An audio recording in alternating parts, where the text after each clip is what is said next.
Salam semuanya saudara-saudaraku. Baik, pada video kali ini saya akan membahas dan mempresentasikan sebuah topik dengan judul Penjaga Ciptaan Allah.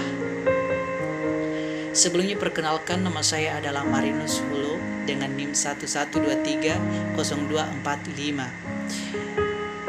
dari kampus Universitas Nusa Mandiri, cabang Jatiwaringin.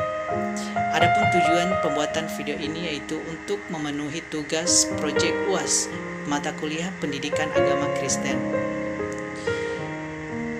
Langsung saja pada beberapa perumusan masalah yang akan dibahas dalam video ini, yaitu yang pertama, yaitu bagaimana manusia memahami dan menjalankan tanggung jawabnya sebagai penjaga ciptaan Allah menurut ajaran agama Kristen.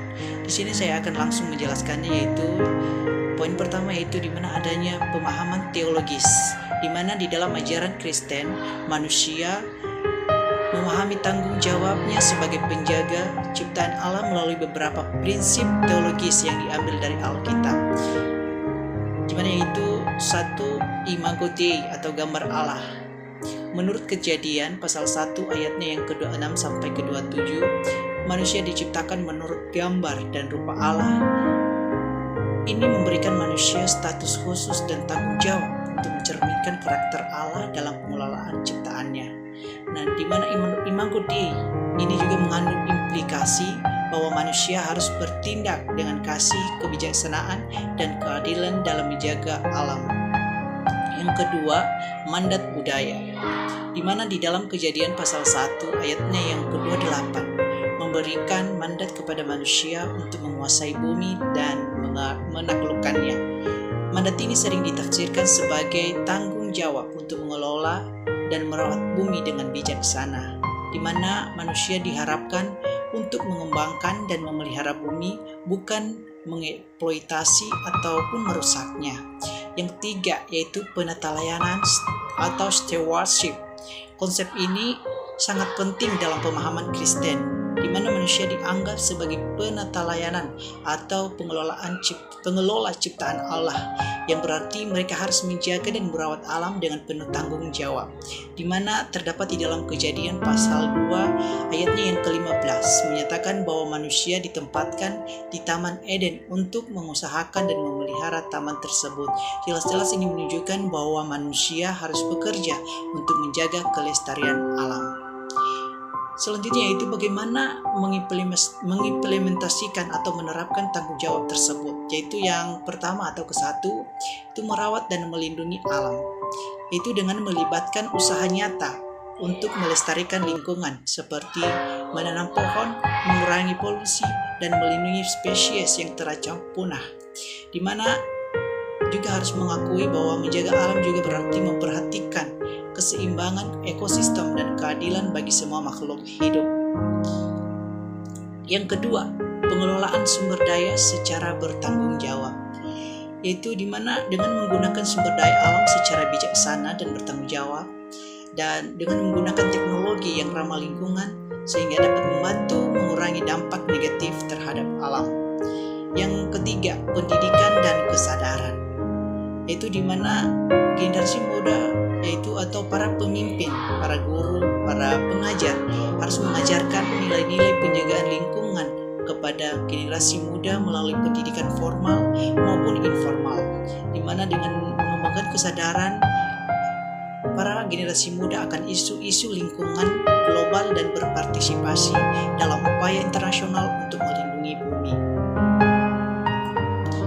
Untuk rumusan masalah yang kedua yaitu bagaimana nilai-nilai Kristen dapat diimplementasikan dalam upaya memelihara alam sebagai ciptaan Allah. Nah, pada poin ini yang pertama itu prinsip-prinsip dasar, di mana yang nomor 1 yaitu kasih.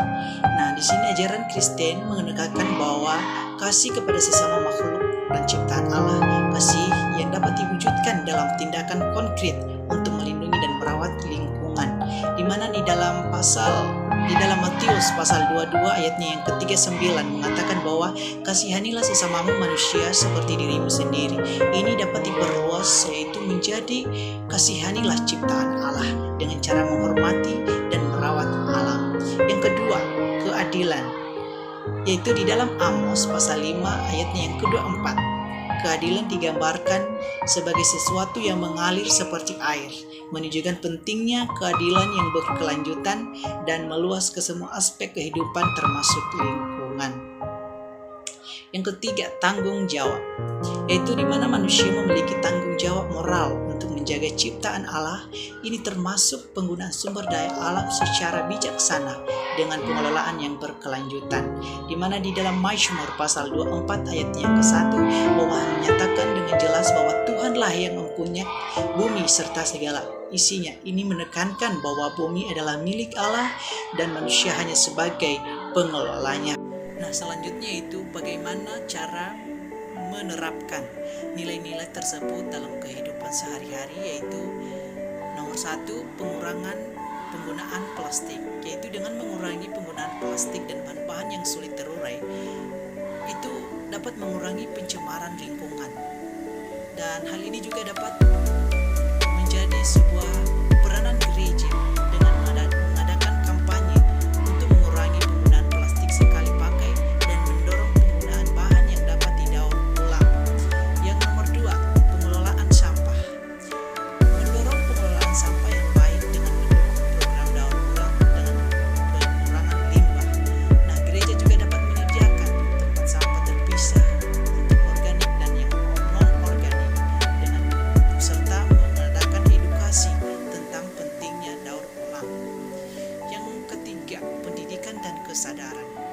Nah, di sini juga diajarkan yaitu pentingnya penjagaan lingkungan kepada generasi muda melalui sekolah minggu, seminar, dan juga kerja bakti atau loka karya, yaitu dengan mengadakan kegiatan edukatif seperti pemeran lingkungan dan kampanye kesadaran lingkungan.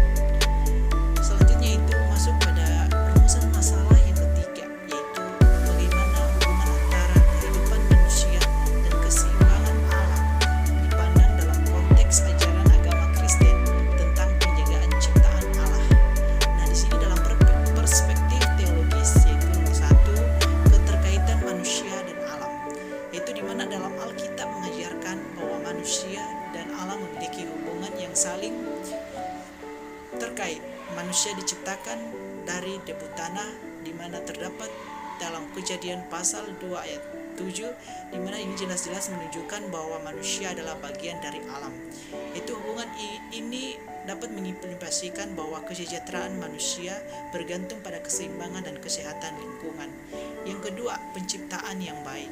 Allah menciptakan segala sesuatu dan memandangnya baik pada Kejadian pasal 1 ayatnya yang ke-31. Ini menunjukkan bahwa seluruh ciptaan memiliki nilai intrinsik dan layak untuk dijaga. Manusia memiliki tanggung jawab untuk menjaga kebaikan ciptaan ini dengan memastikan bahwa alam tetap dalam keadaan yang baik dan seimbang. Nah, bagaimana cara mempraktikkannya penjagaan keseimbangan alam? Yaitu yang pertama, yaitu penggunaan sumber daya alam yang berkelanjutan, yaitu di mana dengan menggunakan sumber daya alam secara bijaksana dan berkelanjutan untuk memastikan bahwa generasi mendatang juga dapat menikmatinya, di mana praktik pertanian berkelanjutan seperti penggunaan energi terbaru dan juga pengelolaan air yang baik. Dan ini merupakan adalah contoh konkret bagaimana umat Kristen dapat menjaga keseimbangan alam. Yang kedua, yaitu pencegahan dan pengurangan polusi, yaitu dengan mengambil langkah-langkah untuk mencegah dan mengurangi polusi udara, air, dan tanah. Dan di mana juga gereja dapat berperan dengan mengadakan program-program untuk membersihkan sungai, pantai, dan area publik lainnya dari sampah sehingga tidak terjadi yang namanya polusi. Yang ketiga, pelestarian keanekaragaman hayati, itu dengan melindungi dan melestarikan keanekaragaman hayati sebagai bagian dari ciptaan Allah. Gereja juga dapat terlibat dalam proyek-proyek konservasi yang bertujuan melindungi spesies yang terancam punah dan menjadi habitat alami. Yang keempat, edukasi dan advokasi, yaitu di mana gereja dapat mengedukasi jemaat tentang pentingnya menjaga keseimbangan alam dan terlibat dalam advokasi lingkungan. Nah, gereja juga dapat mengadakan seminar, loka karya, dan kampanye yang bertujuan meningkatkan kesadaran tentang isu-isu lingkungan dan cara praktis untuk Berikutnya doa dan ibadah. Dengan mengintegrasikan doa dan ibadah yang berfokus pada penjagaan ciptaan dalam kehidupan gereja, seperti doa untuk lingkungan, ibadah bertema lingkungan, dan refleksi teologis tentang tanggung jawab manusia terhadap alam, yang dimana dapat memperkuat komitmen jemaat untuk menjaga keseimbangan alam. Baik, di dalam video ini saya menarik sebuah kesimpulan, yaitu dalam ajaran agama Kristen, manusia memiliki tanggung jawab besar sebagai penjaga ciptaan Allah. Tanggung jawab ini didasarkan pada prinsip-prinsip teologi seperti Imago Dei, mandat budaya, dan juga penata layanan atau pengelola. Dan nilai-nilai Kristen seperti kasih, keadilan, dan juga tanggung jawab yang dapat diterapkan dalam upaya memelihara alam melalui tindakan nyata dan pendidikan dan lain sebagainya. Hubungan antara kehidupan manusia dan keseimbangan alam ini dipandang sebagai saling terkait, dan menjaga keseimbangan adalah bagian dari ketaatan dan ibadah kepada Allah. Dengan pemahaman yang mendalam dan tindakan yang konkret, umat Kristen dapat memainkan peran signifikan dalam menjaga dan melestarikan ciptaan Allah. Baik, sekian dari saya. Kurang lebih saya mohon maaf. Terima kasih. Shalom.